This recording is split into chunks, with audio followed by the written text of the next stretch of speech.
coming, and a special thanks to Alex for the resounding vote of you are quite welcome, sir.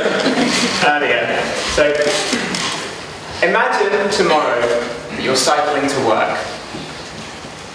Before you realise what's happening, you've hit a hole in the road and tumbled off the saddle of your cycle, straight into the opposing traffic.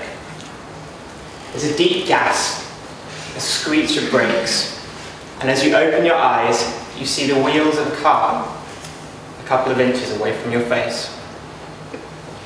You should, and rightfully so, think of yourself as very lucky on this occasion. Such cases of luck aren't rare. They can range from the banal, such as finding a pound coin on the floor or having an unfortunate trip, to something more extreme, such as winning the lottery or a major accident resulting in serious injury or worse. Philosophers so far have provided two ways of thinking about luck. The first of these is called the lack of control theory of luck. This states that an event is lucky for you if it's either good or bad for you and is significantly beyond your control. Imagine for a second that you've won a delicious tub of chocolate ice cream in a raffle.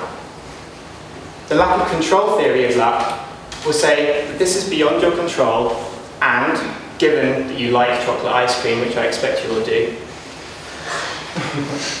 it's a case of luck for you.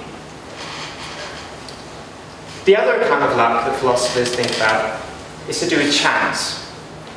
The chanciness theory of luck states that an event is lucky for you if it's either good or bad again, and that event could have easily gone otherwise. Again, imagine winning that delicious tub of chocolate ice cream in a raffle. This is an event that could easily have gone otherwise for you, and again, because you like chocolate ice cream, this is going to be a lucky event, given the chanciness account of luck. Recent empirical and philosophical research has generally favoured the chanciness account of luck.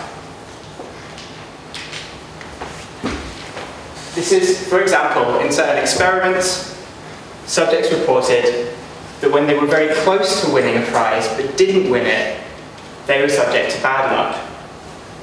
Whereas in cases where they were very far off winning the big prize, they didn't report that they were subject to bad luck. This suggests that we think that we're lucky or unlucky when something could have easily been otherwise.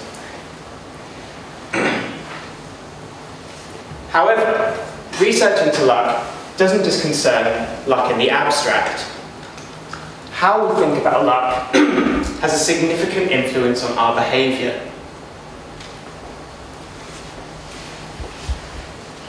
Experiments with subjects that didn't think that luck was about chanciness, but rather thought it was about a reliable or stable or personal characteristics about themselves, such as thinking, I'm a lucky person, or I'm having a lucky streak.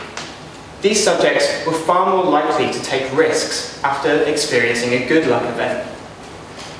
In the same way, they were far more risk averse after experiencing a bad luck event.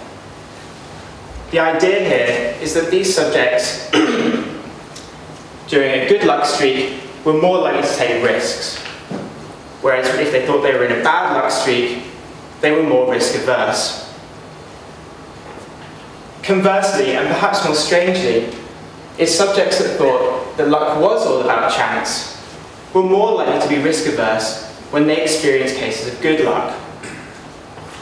Perhaps a way of explaining this is that these subjects thought that luck had to balance itself out in some way, and therefore were worried that after experiencing a lucky event, a good luck event that is, that something wrong would happen in the future.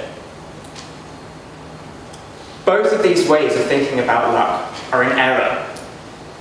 The chancy nature of luck doesn't allow for reliable and stable streaks of good or bad luck.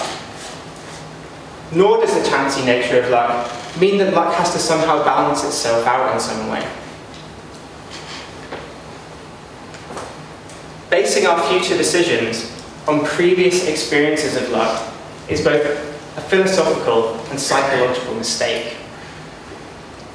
By reflecting on the nature of luck itself, we can not only reveal these mistakes in our everyday thinking, but can also provide tools and means for reflecting on the way we think about these things and adjusting the way we think about these things, so that in the future we may more appropriately act when experiencing both good and bad luck.